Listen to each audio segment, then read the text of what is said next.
meat and curry, I'm your man. Cause how we all lose it is a mystery. It's like the changing of our wardrobes from a dire history. But it's the one making us not stop. 50 kilograms is all we've got to drop. La la la la, la la la la la la la la.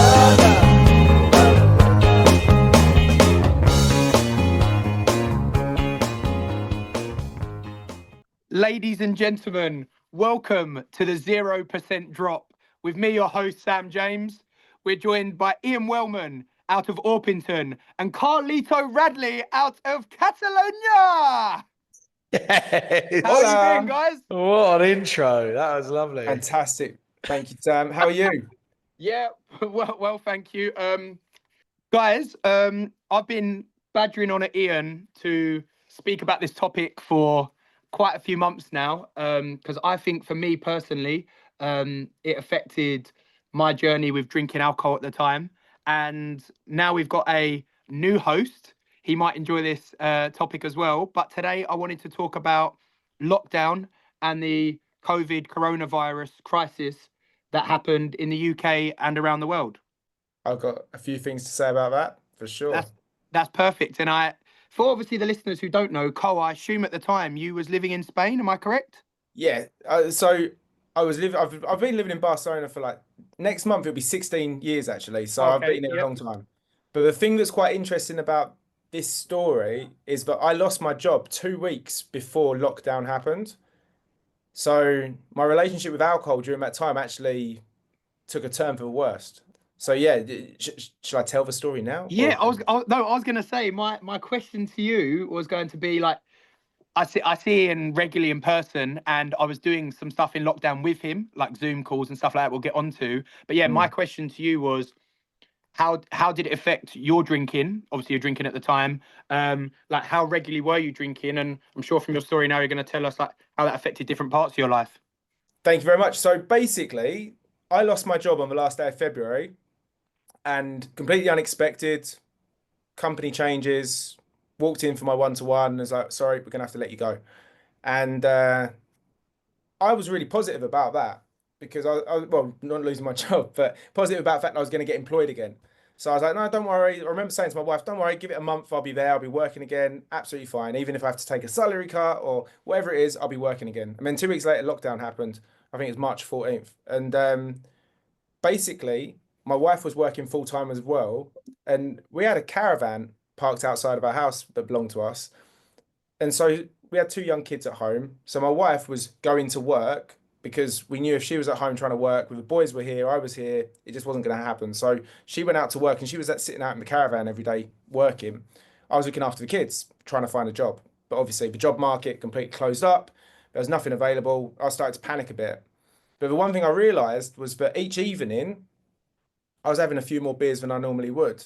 And because I didn't have to get up for work in the morning, I was just going to be at home anyway. So I'd drink probably 3-4 more beers than if I was going to have 1 or 2 of an evening before, I'd be having like 4, 5, 6 beers, or opening a bottle of wine and drinking a whole bottle of wine and then going on to maybe rum and coke. But I was drinking more, just to say that. And then as the days and weeks went on, it was like, okay, well, maybe I'll have a beer at 4 o'clock in the afternoon. Why not? And as time went on, it was like, oh, it's lunchtime. I'm going to have a drink with my lunch. To the point where it got to like 10, 11 in the morning, as the weather was nice outside, I'd be going out, I'd be having a beer at 10, 11 in the morning, and then just progressively drinking throughout the day, which when I look back at now, wasn't a behavior that I would normally do. But I think combined with the anxiety of COVID and everything that was happening, just that on its own was, plus the fact I was unemployed, plus the fact I didn't have to go anywhere, it was just the perfect storm for me to really like play into my vices. So I was drinking a lot, and it wasn't helping me because at the other side I had this goal of trying to get work, but then I remember looking on LinkedIn hungover most days and trying to find it, and just, you know what it's like when you drink a lot, you just like lose that motivation and you don't want to do anything, you just want to be lazy. So that until June time, when I finally I managed to get a job, I was drinking far more than I would have normally, or would I was happy with. Yeah, and I was going to say, what did if you're open to talk about it, what did that do in terms of when you were obviously job hunting? Was there pressure on you, as well as like, basically what I want to know is like with your mental health state at the time, obviously you're confined to seeing a few amount of people. You're, like you said, you was within your four walls of your house. You was drinking more. Did you have any of those times? Like, I remember I had a few of the times of a morning. My partner was pregnant at the time, so she wasn't drinking. But I remember of a morning, there'll be some times where it'd be, I just drank quite a lot of beers, and then I'd start doing some shots of spirit and stuff like that when I was on Zoom calls and that with my friends. But then the next morning was like, I don't know, I felt a real, not like a shame, but I was really, like, if you go to a bar or you go out somewhere, when they take the empties away, don't they? Whereas at home, I was living in a flat at the time, so there was a bin store, and they was obviously splitting up the recycling. So I was taking those glass bottles, I would shift, they'd be in the kitchen, and then I'll take them out through the front door and put them into the bin the next morning. But I could physically see how much I had been drinking on those times. And I don't know, I feel like there was some mornings where it was like, maybe, yeah, just tough to deal with, like, oh, that's what actually just happened. Yeah. Did you have any strain on your mental side? Yeah, absolutely. Because I'm a fairly confident, outgoing, happy-go-lucky kind of person, and losing my job and the way it happened, the company tried to make it out that it was performance-based, but I was actually the first of 70% of the workforce in Spain that were losing their jobs, and they were basically just moving it back to America. But I didn't know any of that at the time, so my confidence took a big knock, and I've never had trouble sleeping. And this was another reason I was drinking more, because I've never had trouble sleeping. But all of a sudden, the anxiety, the stress that I had from being unemployed and losing my job, it was driving me to drink more. And it's funny you say about the drinks the next morning, but we didn't have the opportunity. We couldn't just go to the shops in Spain. You weren't even allowed out to do exercise, so you couldn't go out for anything unless you were going to the shops. One of you could, but we were scared as well. We didn't know what was going on. So I remember a couple of times looking at the amount of drink we had left and trying to calculate in my head, okay, so if I have 5 tonight, that gives me 5 tomorrow. How many days of beer do I have before we have to go to the shops? Or what else do we have like in the cabinet that we could drink? And there's a few times my wife was like, oh, I thought we had more beers than that. And the guilt there and the shame of being like, yeah, I drank them. You just couldn't say, oh yeah, my mate came round for a few beers, or the neighbour was round. It was very obvious very quickly exactly what had happened and what was going on.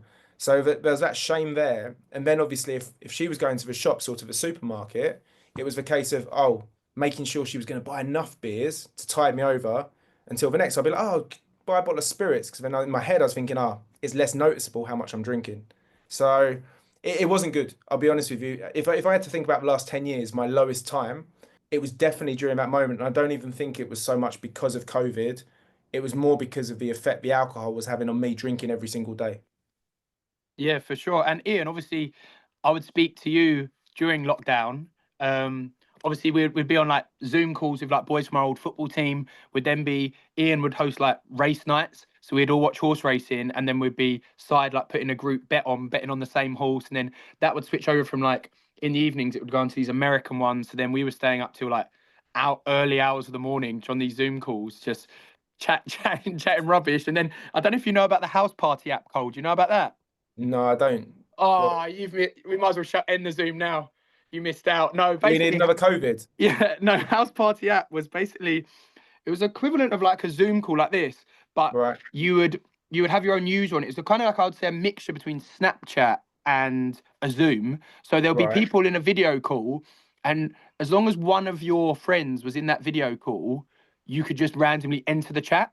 So like, just say Ian would be on a call with all his Maltese family. I could just enter in the chat like, hello, and then just leave. Because you're connected to Ian on it. Oh, yeah, wow. yeah. So you could do that. But yeah, house party would go on to like early hours of the morning. I was speaking to some of Ian's colleagues that I've never met, and then Ian had long gone, and then I was flicking into their next one. It was a bit wild. But yeah, Ian, It was very funny. It was good fun, but it was there was a couple of times where you jump into someone's conversation and it's like a family, very serious conversation. You're like, "Whee!" Obviously after some drinks as well. Hands in the living room, yeah. Well, no, I didn't say. I joined quite a few quiz nights and stuff organised by mates and like people I didn't really know that well, because here in Spain I've got like my social group, but I wasn't really doing anything with my friends back in England. So a few of my friends here were doing things with their friends back in Ireland, the majority of them. So there was, yeah, a few nights there drinking. And again, it was like quiz night, got a whole bottle of wine there. I'm going to drink it in half an hour because, you're just sitting there drinking, drinking, drinking. It's just crazy how easily it became and how acceptable within your home to drink that much. Yeah, I found it. I felt as if I was working harder than ever, maybe at more hours than I've ever done, because you're just like, well, what's the point in putting the laptop down? Let's carry on. But past sort of 6 o'clock, I'd be drinking throughout all of it. And I was I was looking after our Amsterdam office at the time remotely from the UK, and then doing some stuff in America as well. So it was 14, 15, and 16-hour days. I got COVID really early, and it completely wiped me out. Couldn't talk, couldn't breathe, couldn't do anything. So I was living with my granddad because we were in between houses at the time. And because he's elderly, we moved into my mum's house. I came back, got COVID, and I was in because we didn't know how long it would be contagious for or whatever.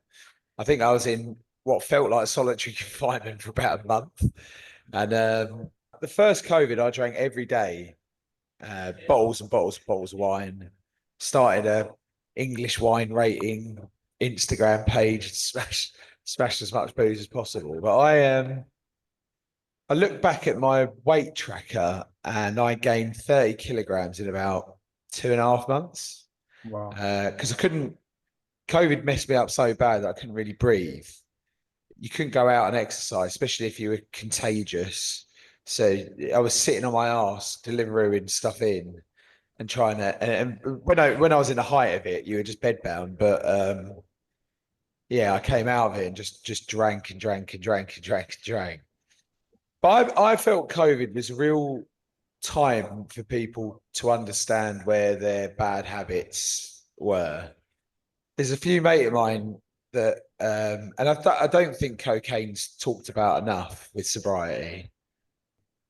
We're still getting a bit of, they're the kind of cheeky line they might do on the weekend. They were doing that during COVID. And On a Tuesday morning. And the next minute it turns into that, and the next minute they haven't been to sleep. The kids are waking up in the morning, and you're just like, what are you doing? And they're ringing you as if that's normal because they don't really know that there's no shame with COVID because you're just in the confines in your own house, right? There's no public opinion probably keeping you in check and this sort of stuff. A lot of people I know went down the AA route after COVID, and for me, I probably didn't know my social drinking was at a point where it was a bit too much until I came out of it. And then the second lockdown, I went the opposite way, tried to get really healthy and tried to focus on fitness. I remember doing a load of weightlifting and this sort of stuff. But I've been watching a lady called Hannah Mullavey, I think her name is, who's talking about the links between drugs and alcohol at the moment. And the thought of getting a drug deal around to your house to sell you drugs during lockdown is just so dark, where people can't drink without it. And What is that? Is that like something online you're watching or YouTube? She's on Instagram, yeah, and she talks about being cocaine free and stuff like this. But I remember going on because when you're out and about, you'd probably see these people and think definitely had something at something, and then they're sitting indoors with a phone and a bank account, just going hell for leather, and that's where I thought COVID was a really COVID was a time it really set me off with this kind of awareness on how to keep your habits in check, because I saw a lot of people go from what on the face of it seemed to be pretty kind of like people that have got there, even though they might have a few little habits here and there, to being real worries, like you were genuinely worried about them. And yeah, I find all of that. I think like working in the city, every time you go to the toilet, you can hear people doing whatever drugs, and don't judge them at all. I totally get it, but yeah, I don't. I think a lot of people. I think the modern thing now is to talk about sobriety, probably because people don't want to get fired or have it affect their lives or their work lives or their family life. And I know people that will do 2 or 3 grams before they go home because they're petrified of their missus seeing them drunk, which is mental, isn't it? Like, so I thought COVID was a really dark time, to be honest. I look back with it with a lot of fondness and some of the stuff that was going on, but I do sit there thinking there was a hell of a lot of people being made redundant, people on furlough, that sort of stuff. And then their habits just completely taken over them as a coping mechanism. And it was, a real eye opener for kind of British society and how they, Absolutely. especially men, because they don't really talk, do they? No. And two things to that, because I've just spent the last weekend in Nottingham on a stag do. And two things always amaze me in the UK: the amount of people doing coke and the cost of cheese.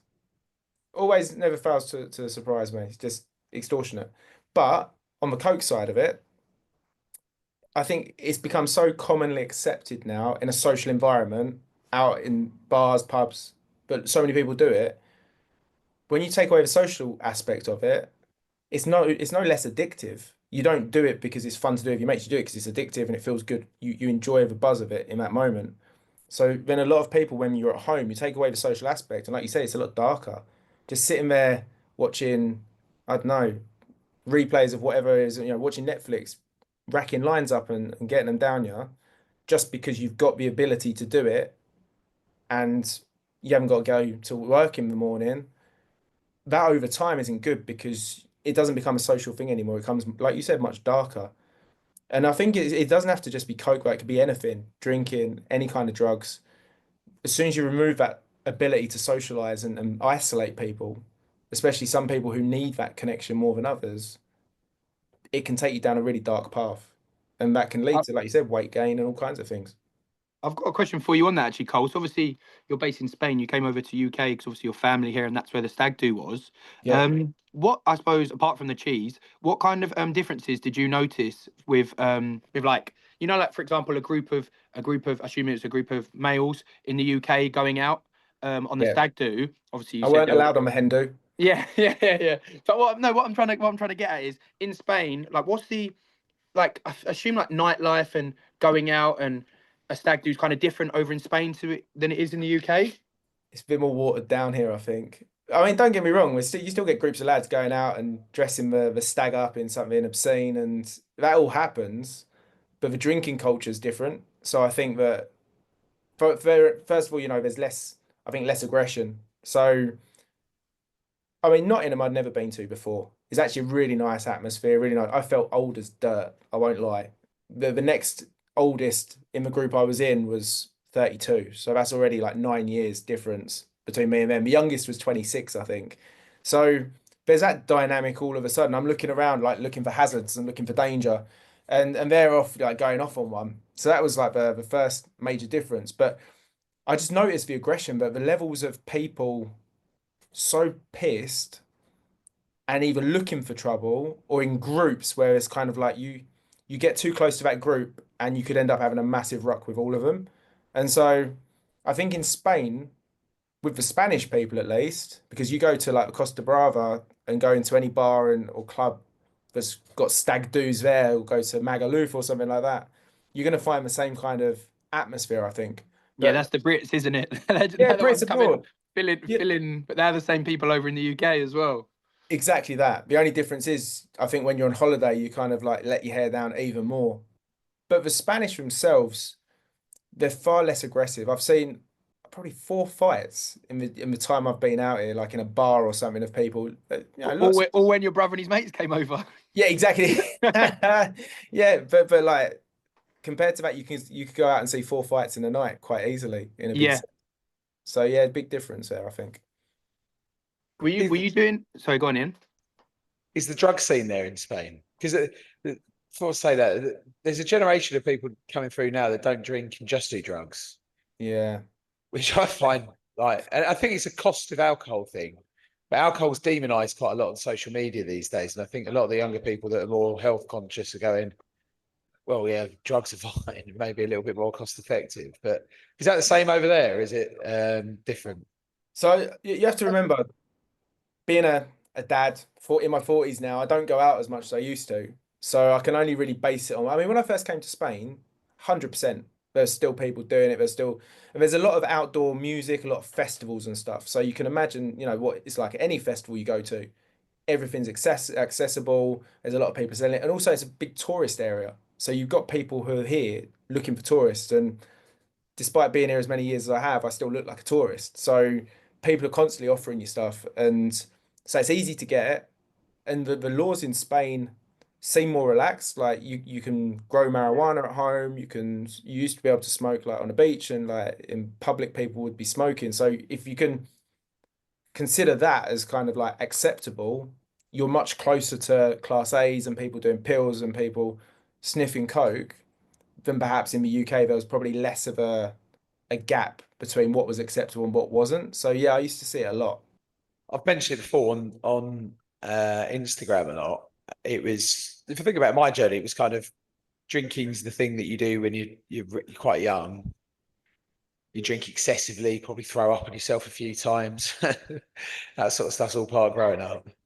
Then as you get older and you start earning your own money, that becomes a little less like drinking the cheap bottle of wine and downing it to get you in a place before you go out pre-drinking, to maybe more kind of like beers and buying rounds and that sort of stuff. And then all the habits grow into the other stuff, which then means you get to a point where it's a bit like, this starts to really hurt. I need to kind of stop all of this and wind it back down. But I don't think it's talked about enough, because in your 20s, you can get away with so much. And then as soon as you get in your 30s, it just feels like you've been hit with a train every time you do anything. Mate, it's taken me 4 days to recover from a stag do I didn't drink on. So I feel like I got a hangover today from last night. I was out till 2 at a networking event, and I didn't drink at all. Stayed on water, so it's not the sugar. It's not a zero hangover that we mentioned before. Yeah, I just feel knackered and a bit like, Were you tired? Were you tired last night, Ian? Like during it, did you have any times where you were sat there like, I don't know, just say 11 or coming up to midnight, and you were like, oh no, I've got to go to bed soon, or was it not like that? Yeah, not at all. No, it was I was loads of clients basically. So I was alert until 1 or whatever when I got in a cab. So yeah, I was falling asleep in the front of the cab. Was it easy not drinking? Yeah, days like that is really easy, because in my mind it's still work. You're meeting clients, and I do think that I've been talking to my missus a lot about this, and I feel that there's a social barrier that is hard to break down when you're a sober person speaking to someone who is drinking. And I think people want to share that experience quite a lot. And I felt that the clients I was speaking to were all kind of grey-haired CEOs of businesses, so they were fine. But come the late end of the night, you could see people trying to sort of, oh, you're still sober, okay, and then the conversation changes a little bit, and they get a little bit more frozen up, really. So yeah, I find stuff like that fine. If I'm doing something or I'm at something, I'm fine. But I am. I always thought hangovers were just purely alcohol, when sleep must be a huge part of it, because I feel hungover today just because I've had 4 hours, 5 hours sleep, and I had to go to work in the morning. Have you done that night, like the night you did? Have you done that previously? And when you did that previously, did you go for it with drinking, or did you made sure at the time you just moderated, had a few, or how did that go before? I can wear quite a lot of drink, just out of the sheer size of me. So I did it last year. I was drinking, but you're talking so much, you're not drinking the same as you would be with your pals.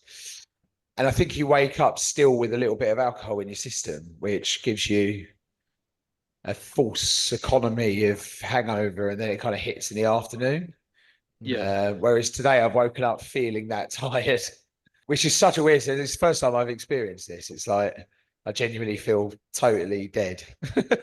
That may show that you've been, obviously, I know you've been on a strict diet, or in terms of a new plan you've been following for some months now. I suppose that does show that you've been on it with your sleep. If you're feeling like this today, and it's one of the first times you felt, that would show that, you know, from your sleep levels, what you've been doing, you've been nailing it basically for however long now.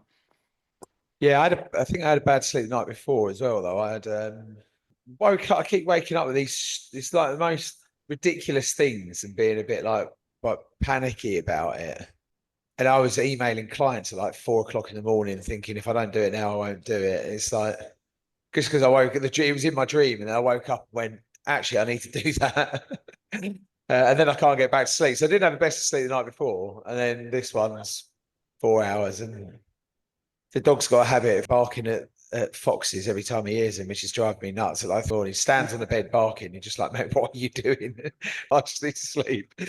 I can't moan because I haven't got kids and I haven't been through that sleepless deprivation that I've managed a lot of dads, and they look absolutely broken in that period where the kids are like from birth to about 5 or whatever it is. And Damn, you're going through that at the moment, aren't you?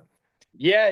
Do you know what my partner, she's been amazing. My new boy, she does like a like dream feed or whatever it is, a feed just before she goes to sleep and he's already asleep.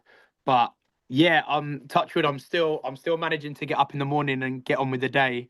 So if it can continue this way, then yeah, my little boy, he's been amazing. He's been the most chilled, and it's just the worst one that can be is when one of the siblings sets the other one off. So Oh, mate. if one wakes up and like just say the newest born baby cries, then that wakes up one or the other two. That is like 3 of them up at that time, and then wakes me and my partner up. It's just literally that's like a no-go basically. There's no coming back from that. No. And this was the thing, go back to COVID. Like I had just working it out, it's what, 5 years ago. So I had like a 3-year-old and a 5-year-old, as you know, at that time, who they weren't really active, so they weren't sleeping as much. So that was the other thing, like looking after them in the state, like feeling hungover, feeling tired all the time. It's just weird that genuine tiredness. I mean, you try and imagine what that would feel like with a hangover as well. But I think we don't really appreciate how lack of rest can really have an impact on us day to day and how important it is. Because it's not usually the thing if you want to lose weight or you want to get healthier, prioritizing rest or sleep hygiene, as I was heard it's being called, is not something that's usually at the top of many people's lists. But I do think it's really important. you do struggle 100%. sleeping. I've got these magnesium tablets that absolutely whack me out.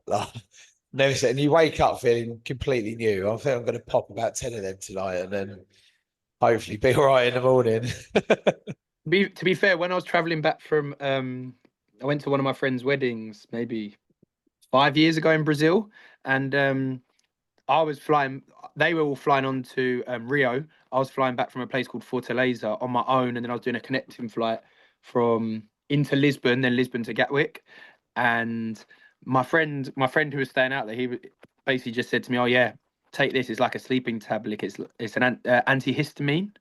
So he gave me 2 of them, and I got on board this. I think it's TAP Air Portugal was the airline. Got on board, and I had a glass of red wine when the first trolley came round. Took 2 of these tablets. Luckily, I've woke up because they're saying you've got to get off this Lisbon, right? So I've slept the whole way. Then I went through, and you go through a different bit for a connecting flight. So obviously your bags get put onto the next thing. You go for a different bit, and I got to the gate, and I was one of the first at the gate. I sat there waiting, and then the next thing I knew was like someone was like going like that on my arm, and it was like the flight attendant or the person there basically saying like, "Sir, are you boarding? Because we're fully boarded now." And I nearly missed that flight, and then I slept back to Gatwick and just woke up, and then I was good to go. But I don't know. There's something about me that obviously like magnesium antihistamine, it's not an actual sleeping tablet. So I don't think I would like to take a sleeping tablet, but something like that, the magnesium sounds good if you feel fresh and you're not groggy or anything the next day. Yeah, you do. You feel $1 million when you do it. I think one thing I've been meaning to bring up on this podcast is that the social benefits of alcohol, right? As you both know, I don't think I'm in the camp of sobriety for life. I'm 5 months in now purely because I'm doing this diet. But I find sobriety quite selfish, and it benefits you a lot. And I think there's a lot of benefits to socially drinking with others, friends, family, wives, partners. And I don't know how to replace that sober with someone who is used to doing that with alcohol. And I haven't found a solution to that. And I've tried being out with people that are drinking. I'm not drinking, but I don't feel like you have the same connection when you both have a drink together, and it's not a skinful. It's both relaxed, both got guards down, both having a chat, both doing this. And again, that's one of the key drivers for me to not ever flag in the ground, say I'm totally sober. I don't know if you boys have felt that or seen that, but I do feel that going sober is quite a selfish thing. You're doing it for yourself and not really for the social benefits of others, unless you're a complete arsehole drink. But For me, I think it's selfish that I stopped drinking because I needed to. And for me, it's the case of I think it's been beneficial to others in terms of like my partner, my kids, people like that. Like I'm not a worry. I'm not a worry for them anymore. For me, it was a case of my view is that when I would drink, I would just okay. There would be sometimes where I'd have a couple, but there would be sometimes where I'd go out and I'll just carry on, and I didn't know where I was going to end up, where people are going to carry on drinking or go to. So for me, it was a case of stopping it because I had to stop it, basically. yeah, I totally appreciate that. But I'm more not talking about the very dark part points. Mm. I'm talking about the 1 or 2 pints, which I know some people can't do, but the 1 or 2 pints or the half bottle of wine each for your missus, where you're watching something or you're having a chat and a bit of food, and it's a lot more relaxed, calm, everything. You're not talking about life plans and this sort of stuff. You're having a laugh, your guards down, you're just a lot more relaxed. I think that's the bit is what I'm talking about. And I totally understand if that leads to a much worse situation, and you can't control that, because I've got a lot of pals like that as well that really can't. They cannot have 2 beers. That 2 beers means they're out till 9 a.m. I'm not saying that. I'm saying even having like just a simple pint with your old man, or a pint with a friend you haven't seen in a while, or that sort of stuff doesn't do too much damage health wise, does it? That, and that's the bit where even for me, it's meeting clients. Like I'm meeting clients and they're like, "Oh, you're on the waters. That's really commendable." And then you have to have the same chat about, "Oh yeah, you're sober," and this sort of stuff. "Oh, I couldn't do that. Oh, I was sober a few weeks ago." And the conversation is just about sobriety. You're never talking about what you would talk about if I just had a beer in my hand, which would be getting to know them a little bit better, or getting to know them in a different way. And in time, I steer the conversation that way, and I try and get that kind of that angle going. But it's a bit like everything. I'm having to give up all food because I know when I blow out, I eat a mountain of stuff. But I also need to be totally restricted because I can't trust myself around sweets, chocolate, everything. And I've got enough money in my bank account to go and do that at any point, right? Which only needs to be 20 quid. But so I'm probably at that level with food, but I'm not that level with alcohol. I can control alcohol. Personally, I can't get on board with that, and I'll tell you why. I'm going to challenge it because saying it's selfish, that you feel selfish by not drinking, is selfish to other people because it doesn't allow you to relax or enjoy that moment or time in the same way as if you're drinking. I don't agree with. I really don't, because Let me explain the selfish bit, because I probably didn't explain that right. So going sober is to benefit you. yeah, That's where I meant by selfish, not Okay. necessarily that it's selfish that you're not drinking in front of others. It's Okay. more you're on your journey, and it's Sure. not. And maybe you're being unselfish if you don't want to drink and you're drinking with others just to be in the conversation and this sort of stuff. If you're with your circle of friends, like a close circle of friends, and you don't drink, how many times are you going to have the conversation? Oh, you're not drinking. Oh, why don't you drink? Probably once, twice. And I experienced this last weekend. I was with some people I didn't know, and I went through the whole thing. Sat down. Oh, I'll get round in when everyone's arriving, and I was, oh, Guinness zero alcohol for me. Oh, you want a stag do? Why aren't you drinking? And we went through it. Went through it Friday. Went through it Saturday. Sunday they kind of caught on a little bit, but they were hanging out their asses so much they didn't even want to drink themselves. But you do go through that conversation. It can be frustrating, but every time I have that chat and I tell people why I don't drink and that I feel better for it, it actually gives me something inside of like, yeah, I am being selfish. If you take, in the context of being selfish in that way, I am putting myself first and I am taking care of my health. And actually, I feel proud of that. And I mean, I've, by the way, just celebrated a year, no drinking. I don't feel bad about the fact I don't drink in social settings anymore. I actually kind of like it. And I don't think I'm explaining this right, because I don't disagree that I feel good. Like, I woke up this morning, I feel much better than the boys that were drinking.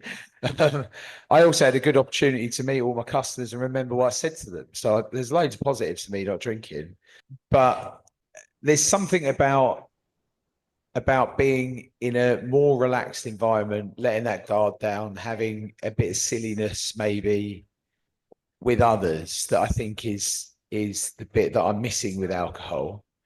And I find I can't do that, even though I've been going out with, let's say, my missus, let's say pals, my brother, that sort of stuff. And maybe it's me being too switched on when they're talking to really just have a bit of fun, be a bit stupid, that sort of thing. And it's not, I don't feel like I'm like that, but I feel that they feel as if they're not truly relaxed around someone who isn't drinking. Is what I think. I understand. I understand where you're coming from. But And how do you supplement that is the bit I'm saying, while being sober? Because you guys have been doing it a lot longer than me, or have you just turned that part off? No, I completely get what you're saying. What the conversation, what Cole just mentioned then is, so I've got a couple of boys that I went out for a Turkish with them like 2 weeks ago. Two of them are really, really good friends of mine. At first, so I used to drink with both of them heavily. At first, obviously, yeah, the conversation is, oh, so you're not drinking anymore, blah, blah. I went around that route. But then I went out maybe a week and a half, 2 weeks ago with them, and went out for the evening. I think I didn't get back in till like 11:30 or midnight, which is quite late for me because I normally like to be in bed by like 10 o'clock. But I went out and had I think with them, like, I think I had a better time than I had done previously. They were both drinking. They were both drinking heavily. But there was not one conversation about like, oh, you're not having that, or I didn't ever say to them, oh, you're having beer and espresso martini and stuff like that. It was just we just had a really good night, and it was just like the norm. Do you see what I'm saying? I wasn't thinking about or overthinking, thinking like, oh, how am I acting in this point or whatever. It's just standard for me now. Maybe that's because, I don't know, like you said, a time frame. You get to a certain stage, but I think I did have they had Peroni zeros. I think I had like 2 or 3 of them during the meal or whatever, but it wasn't like I felt like I was having to supplement anything in order to do that. It was just standard. Mm. Have you asked these people, Ian, if they actually feel less comfortable around you when you're not drinking? Has anyone actually said that to you or told you that?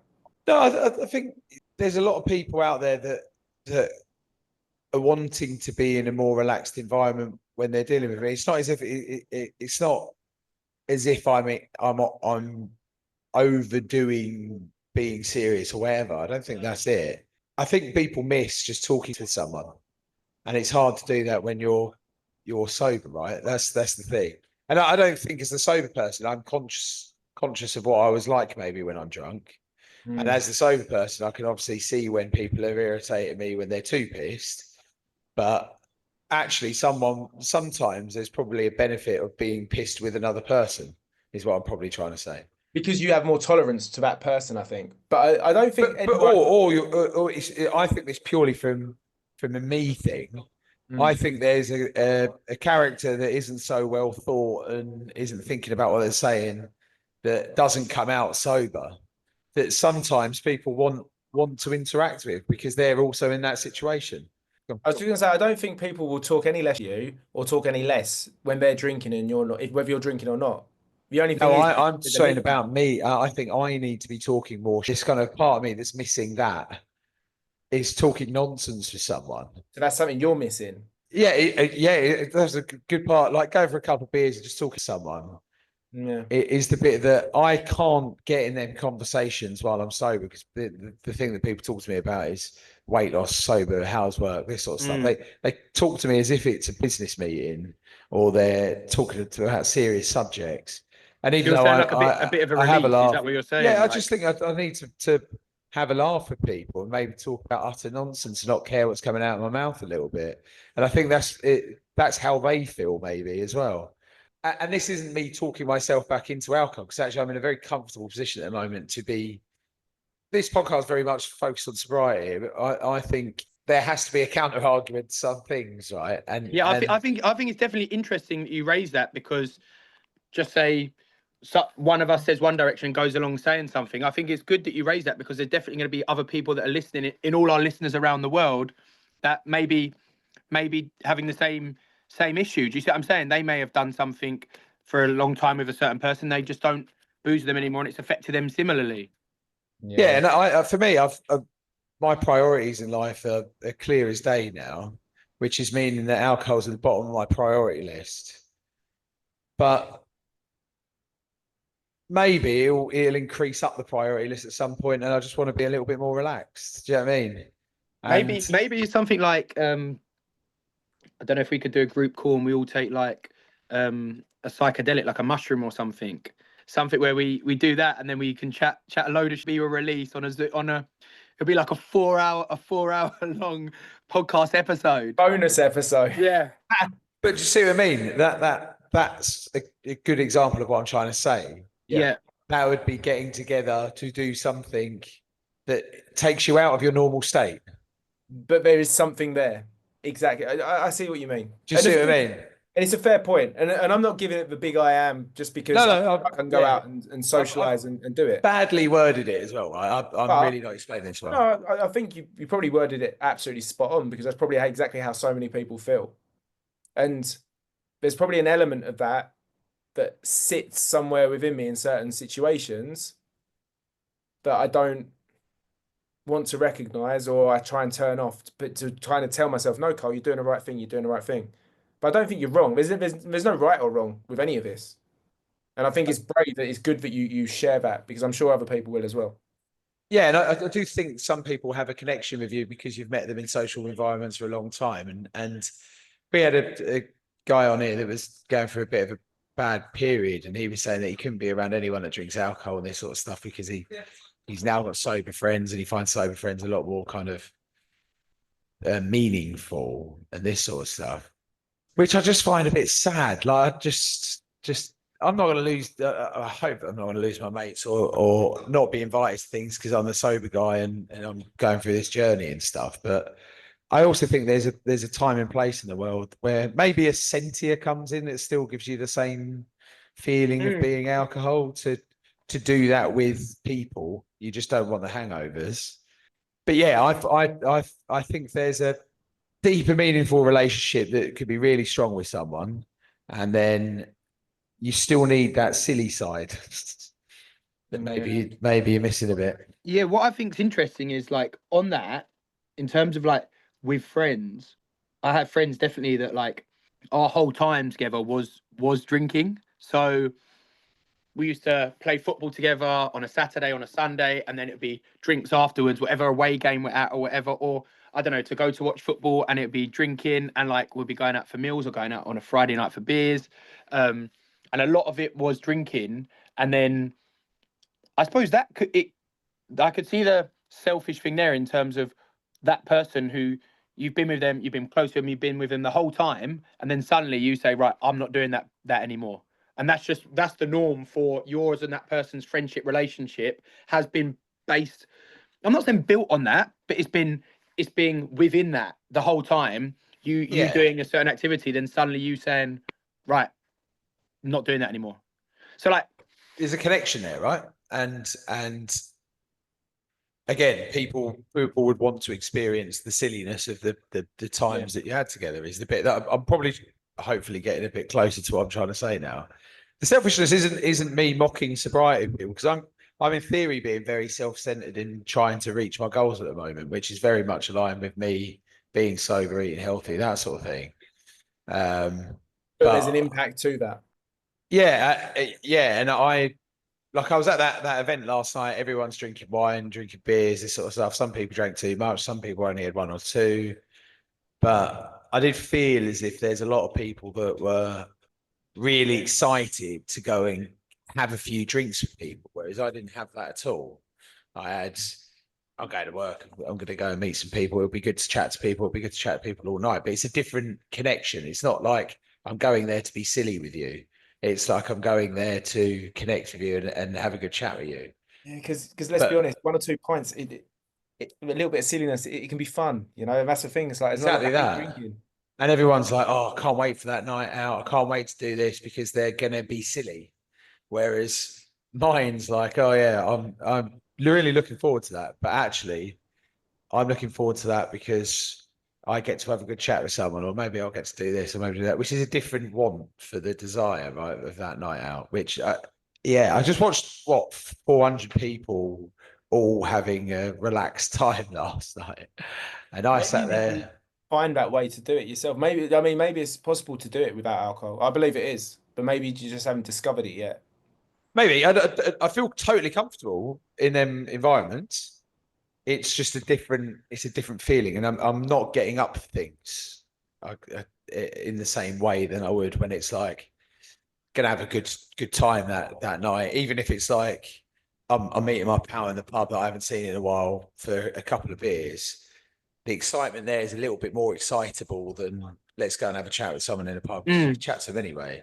So it's that opportunity to get out of your normal everyday self. Do you know what I mean? It's Yeah. getting a bit silly, is a bit. One thing I was going to say is, which you just touched on there. So I don't know if you guys ever had this. Obviously, Ian, you work in the city. When I used to work in the city, right? If I was to drink like a cup, I feel like there's a different sides. You know, after work, when you'd go for those drinks after work, that drunk seemed to be so much more loose than if another time. So just say like Ian said to me, "Oh, can we meet for?" Just say you went for a Sunday roast, right? And you had a couple of beers, you would be okay. Whereas I feel like when I would after work, I would go for like 2 or 3 beers, and I don't know if it's because you'd eaten early in the day or what it was, but it was just so much more Like loose. dribbling. Yeah, Yeah, I yeah. don't know, They were a bit what that naughty, is. weren't they? There's Yeah. something that different about them. No, Yeah. I I don't know if totally there's get any that. science to that or what it was. Maybe it's like a release of the week pressure and all of that going out the window. But Or do you think the barman was like, "Oh, look there, that's the 5 o'clock, 5:30 people coming in. Let's put extra percentage in that beer because that's the loose drunk after work." yeah, our company does a lot of incentives and stuff. But we're all in sales, so it's kind of hit your sales targets and you go and celebrate together. They're doing a trip to Greece soon and this sort of stuff. And my desire to get on that trip in this state is more to go and experience Athens and do this sort of stuff. When them trips are designed to go and have a complete bit of silliness with your workmates, colleagues, whatever, and lose your brain a bit. But I'm not nowhere near as up for it as I would be if it's like, let's go out there and lose my brain. So are you in theory being hindering that? I know that could then have a ripple effect of different stuff that you don't want to be doing, but Yeah, Cole, what was is you that doing? You bad? was up for Robin Hood or whatever it was you were doing, weren't you? I was. Do you know what? I was just playing back the weekend in my mind, listening to you there. The dance floor was a bit weird. I won't lie. The What, dance, like sticky or what? well, as well. I noticed it more, but going on a dance floor. First of all, in Nottingham, full of students, full of 20-year-olds. So I was looking for someone the same age as me. Like literally took me 10 to see I someone. find that in every situation at the moment that I'm a fossil of man. Like I don't know how or when this happened, but I feel 85 years old every time I go out. Yeah. Spent most of the night like looking up like that, just in case I made eye contact with a girl who thought I was a paedophile or something, you know. But the thing was, but going onto the dance floor to start with felt a bit weird. I was so self-conscious, but then I realized people don't know if I'm drinking or not. And you know, I've still got my moves. I'm still throwing shapes, you know. So that was all right. So after a while, I was like, "You know What? what? Okay, I'm just gonna go for it. I'm just gonna enjoy myself, and I did. To the point where on the next night, I was like, "Come on, let's go to a club." And they're like, "Oh no, we don't really feel like it." I think waking up the next morning while everyone was like absolutely hanging around me going like 7:38 for a walk around, you know, see Nottingham Castle, go and get a nice coffee, sit out in the sun on the terrace waiting for them to wake up. That for me was the reward of not drinking, and I actually felt great about it. I enjoyed it, and I don't think that I lost anything on the night out after the initial. And yeah, people every stage we went out for a steak, but you're not gonna have a glass of wine with your steak, Cole. Like, don't you really miss it? And I was like, I'm sure it'd be really nice to have it, but I'm just not gonna. And so yeah, Sam, to your point, I think things are different. Things are definitely different, but I'm now learning to appreciate them in a way. And maybe it's just my age. Maybe it is 'cause I'm a bit older. But you know, the headache literally of going out drinking for me just isn't worth it. I'd much rather have a clear head and look after myself from a health perspective. But I don't think I had any less of a good time last weekend than if I'd have been drinking. And It's interesting. I think it's just relearning stuff. Like, yeah, if I got completely pissed, I'll just go dance, right? Like, you just go dance. Whereas, like, when you, like you said, when you first went on, you was a bit conscious about, because you're processing every single thing you're doing. Like, Ian, you seen me before when we went to that boxing, and then we went to that football thing afterwards, and there was just music on, and I was just cutting some shapes dancing. It was just like, obviously, is what I'm saying is I gave no thought to that. Like, the next day you told me that. Whereas, like, when I go now, like, I went to my dad's wedding recently, and I knew I was dancing. I was up on the dance floor. Then I was still a bit like, at first it was a bit like, oh, do you know what I mean? Time to sit down. Time to sit down. That's what goes slow to do that. I get it, gents. I'm 1 minute late to my boxing thing, but yeah, feel free to carry on. I just think it's food for thought. I totally get what you're saying and what everyone's saying. This whole relearning thing, but I do sit there thinking, after 100 days of abstinence, my 15 pints I was doing to try and get myself going are not needed. And if I had 1 or 2 beers now to just lower the gas and make the conversation flow a bit better and have a bit of fun, I don't see that as a problem. I know that's probably not what. My question to you is Thanks how for long joining have the you 0% drop. How long? It's the how point long of have you this, isn't done? it? It's just not very tribal. No, how long have you done sober? As in, like a time? I know you're doing 5 months now, but I'm saying how long overall have you done? As, like, obviously I'm not saying between, like, the ages of 1 to 12. I'm saying in terms of, like, an actual length of period. How long have you done as a stint? I took 6 months off last year in collectively, 3 months sprints. Year before, same sort of time. I never drank Monday through to Thursday anyway, Sunday through to Thursday. So it wasn't like I was more of a binge drinker than drinking every day. Now I'm, nearly 6 months in. And this has been super easy for booze. I'm not craving the booze at all, but I'm craving that Social connection. just, social connection is probably the best way of saying it. Yeah. And No, I was just interested because otherwise you're always in this, like, over-analyzing state. I don't agree. I don't agree. You might be right now, and this is the thing. Like, you feel like that's where you are, and that's where it's always going to be. But perhaps because you've always had a determined endpoint of your sober journey, like, okay, this is 3 months, then I can have a drink again. Maybe without knowing when that's going to be, you're thinking, oh, well, this is rubbish because compared to what it was. But I don't, because last night I actually had a really good time, and I didn't think about being sober at all. That wasn't the point. It's that I watched a ton of people having a couple of drinks, getting to know each other. Walls are down. They're all in business. Most of them competitors. Most of them kind of are all in the same sort of markets. They wouldn't really be speaking together. So usually that's where your guard would be up. But actually, the alcohol just allowed them to all have a good time and have a laugh and that sort of thing. Yeah. And that's where I think that the guard down is not a bad thing. I think that's something that might be needed in life.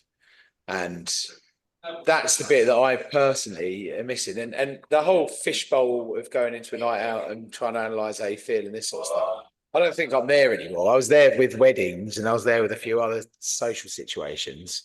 But actually, I just go out now, and I go out with my missus all the time on date nights, and we go and do what we did when we drunk and stuff like this. And I feel absolutely fine. But I do feel as if the more memorable nights are usually linked with a couple of drinks, even if it's just 1 or 2. They're not really memorable. Sober, something's missing. Man, like Sam said, I think it's about relearning. But what I'd like to, if possible, lads, for the next podcast episode, maybe kind of formulate. I think we could do a full episode on this and talk about this in more detail and bring. Fun. I think it'd be a great topic because I think we're scratching on the surface, time conscious, but I think there's a lot more to talk about on it. Yeah, 100%. Ian, you get yourself off to boxing. Boys, it's been great to chat. This has been the 0% drop. We'll be back very soon, potentially with a guest as well, but we're going to go on that topic next time, all right? I'm going to get prime mutton back. if Man City beat Palace, that'll be a lovely episode. Yeah, I that think I'm going to be away for a couple of weeks, boys. would. Good luck with that. We'll Right, see how you see you get on. later. Have a Thanks, great guys. weekend. All right.